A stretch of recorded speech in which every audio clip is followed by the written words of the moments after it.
Wir sind Nina und Alex. Und wir nehmen euch für ein Jahr mit auf Weltreise.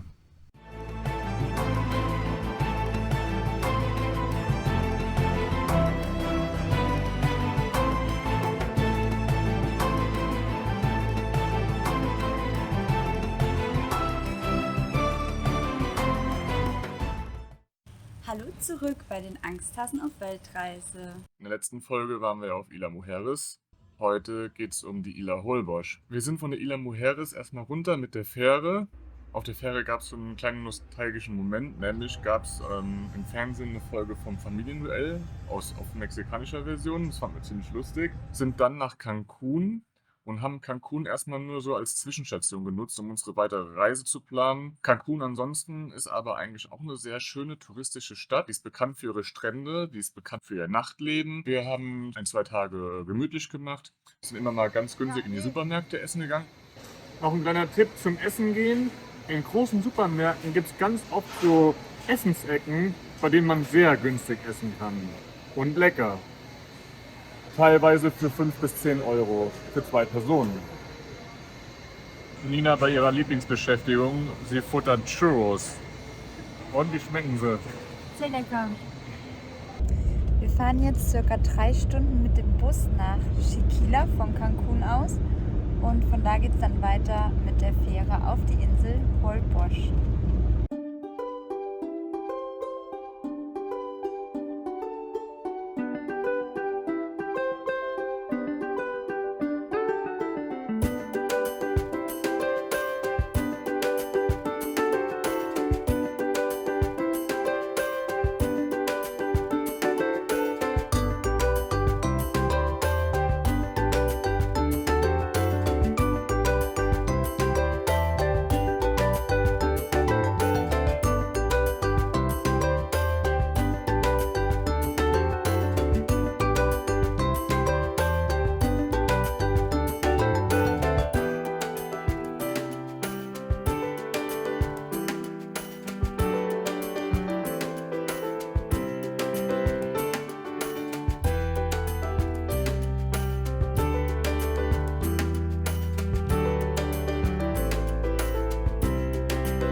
Was machst du?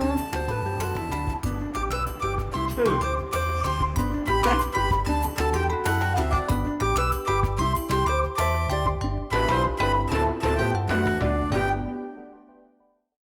Dort haben wir ein wunderschönes Hotel mit vorzüglichem Essen und einer richtig tollen Dachterrasse, von der wir aus die ganze Insel sehen konnten. Die Straßen sind aus Sand. Manche waren so voll mit Wasser, dass man zu Fuß nicht durch konnte, ohne sich halt nass zu machen. Ansonsten hat die Insel natürlich super viele Strände zu bieten. Am Punta Coco fanden wir es super schön. Karibisches Meer, wie man es auch von der Isla Mujeres kennt. Überall sind kleine Strandcafés, in denen man sich setzen kann und in denen man was trinken kann.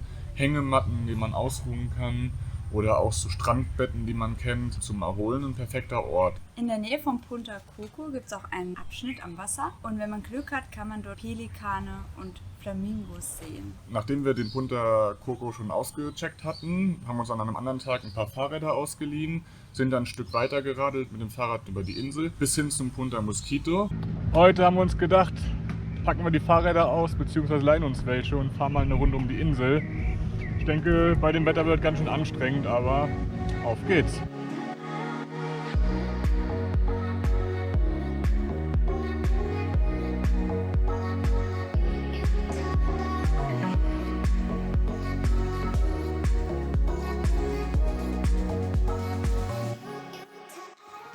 Am Punta Mosquito hat man einen guten Blick auf die bekannte Sanddüne, die mitten durchs Meer läuft. Das heißt, das Meer wird durch die Düne geteilt und dann kann man, wenn das Wasser nicht zu hoch ist, ganz einfach übers Meer laufen, indem man über diese Düne wandert. Wir sind also mit den Fahrrädern dorthin gefahren, haben die Fahrräder abgestellt und sind dann mit unseren Sachen, mit dem Rucksack auf dem Rücken, erstmal durchs Meer und haben uns dann auf den Weg gemacht, über die Sanddüne hin zum Strandabschnitt, der so ein bisschen versteckt ist, am anderen Seite vom Meer. Wir haben uns jetzt dazu entschieden, auch über die Dünen zu laufen. Los geht's. Die Rucksäcke sind hochgeschnallt, damit nicht alles nass wird. Weil wir sind ein bisschen spät. Heute Morgen wäre das Laufen zur Düne einfacher gewesen, weil der Wasserspiegel dann niedriger gewesen wäre.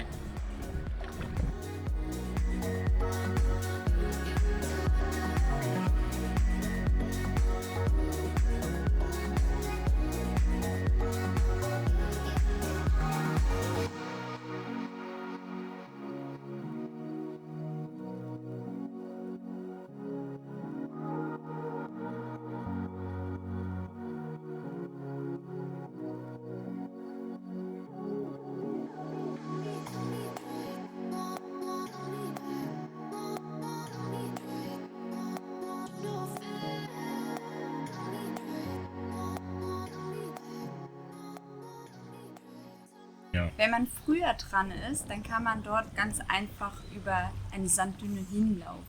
Man muss nicht durchs Wasser wandern. Dabei geht es einfach nur ein bisschen aufzupassen, wo man hintritt. Bei dieser Dünenwanderung haben wir Stachelrochen entdeckt. Es war ganz aufregend, weil der neben der Düne lag und ja, hat sich eigentlich gar nicht so viel draus gemacht. Wir sind einfach dran vorbei dann auch und sind dann weiter zu unserem finalen Strandabschnitt. Wie war der Strand? Welcher? Der finale Strand, an dem wir waren. Ah, der finale Strand. Der finale Strand war sehr, sehr schön. Dort gab es viele Vögel, die wir beobachten konnten. So viele Vögel wie da habe ich noch nie gesehen. Auf der Sanddüne gibt es Flamingos, die man beobachten kann. Wir haben allerdings keine gesehen. Ja, wahrscheinlich muss man da einfach ganz früh morgens unterwegs sein. Wir waren halt leider ein bisschen später dran und dann ist die Chance, glaube ich, ein bisschen geringer, dass man noch Flamingos sehen kann. Ja, dann gibt es auch noch an Strandabschnitten die Chance, Plankton bei Nacht zu sehen. Ich bin dann nachts ins Wasser gegangen und habe versucht, das Plankton zu aktivieren, aber es ist mir nicht gelungen. Vielleicht war ich nicht tief genug drin. Oder allerdings kann es auch sein, dass es zu hell war wegen dem Mondschein. Ja, Nina hat sich wenigstens getraut. Ich bin draußen geblieben. So im Dunkeln ins Meer reingehen ist nicht so meins. An sich haben uns viele davon erzählt, dass es eine super coole Erfahrung ist. Da sind auch überall Tourguides, die das anbieten. Und dann könnt ihr es einfach mit denen machen. Wir haben es halt versucht, auf eigene Faust so ein bisschen zu machen. Es hat nicht geklappt, leider. Das Plankton leuchtet übrigens von Mai bis September. Ihr könnt auch so eine Waltour machen. Ihr fahrt mit dem Boot ein Stück weit raus von der Insel und könnt dann da mit Walen schwimmen. Ja, die sollten um die 14 Meter lang sein. Was wir auch gesehen haben, war ein Baseballspiel von den Einheimischen allen Alters. Spielen dort auf der Insel nicht nur Baseball, auch haben wir uns wieder mal auf dem Marktplatz ein Fußballspiel angeguckt. Dort gibt es übrigens auch einiges an Restaurants und auch ein kleines Kinderparadies. Ja, das Lustige war, als wir dann zu diesem Baseballstadion kamen, ist nicht wie bei uns, dass da dann so Ticketkontrolle am Anfang stand, weil das waren ganz einfache Ligen, die da gespielt haben gegeneinander. Wir sind einfach reingegangen und standen dann mitten bei den Mannschaften und die waren auch ganz nett und haben gedacht, wir können uns das ruhig anschauen. Wir haben das Spiel von der Mannschaftsbank aus verfolgt.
Auch in Mexiko isst man gerne Pancakes am Morgen. Guten Appetit! Danke.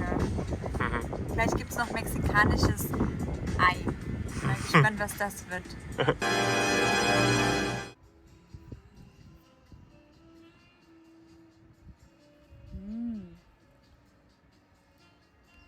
Lecker.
Hunger.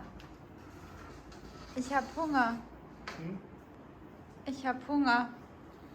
Komm jetzt, Dann würde bitte. ich sagen, gehen wir jetzt mal was essen. Gut. Auf geht's. Auf geht's.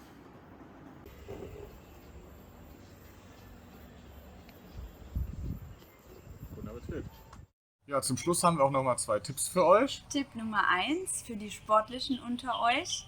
Leiht euch doch mal für einen Tag lang ein Fahrrad aus und erkundet damit die Insel. Und Tipp Nummer 2, wenn ihr offen dafür seid, dann esst doch einfach mal Streetfood-Stand.